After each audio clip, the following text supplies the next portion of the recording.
Ma femme a survécu à une balle dans la tête.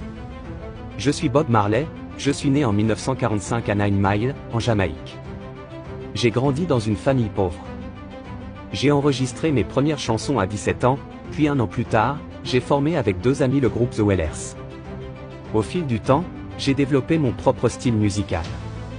Mes paroles étaient souvent politiques et portées sur des sujets tels que la pauvreté, la justice sociale et la liberté.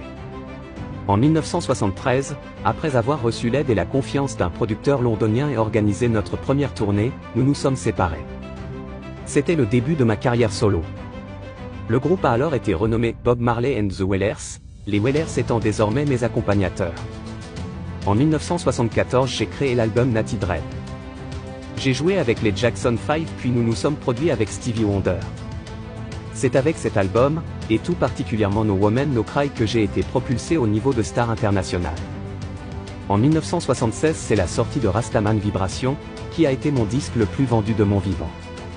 Après une tournée, de retour en Jamaïque, je répétais pour un concert, quand 6 hommes armés se sont introduits chez moi et ont tenté de m'assassiner. J'ai été touché au bras. Ma femme a été touchée à la tête, mais a survécu. Mon manager lui, ressort vivant mais grièvement blessé de 5 balles. N'étant plus en sécurité en Jamaïque, je me suis exilé à Londres. J'ai enregistré 2 albums pendant cette période, Exodus et Kaya. Ma relation amoureuse avec Miss Monde 1976 a contribué à me projeter à la une des médias. Dans cette même période, au début de ma tournée pour mon album Exodus, je me suis blessé au pouce du pied droit lors d'un match de football. Suite à des complications, j'ai effectué des examens et on m'a diagnostiqué un cancer de la peau. Un médecin américain m'a prescrit une amputation, mais j'ai refusé car ma religion Rastafari me l'interdisait.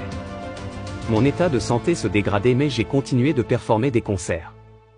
Alors extrêmement affaibli, et après avoir reçu des traitements controversés, j'ai voulu rejoindre la Jamaïque avant de m'éteindre.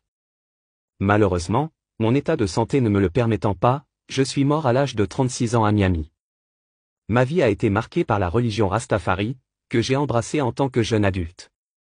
Mes chansons ont touché des gens du monde entier et j'ai été considéré comme une voix importante dans la lutte pour les droits des pauvres et des opprimés.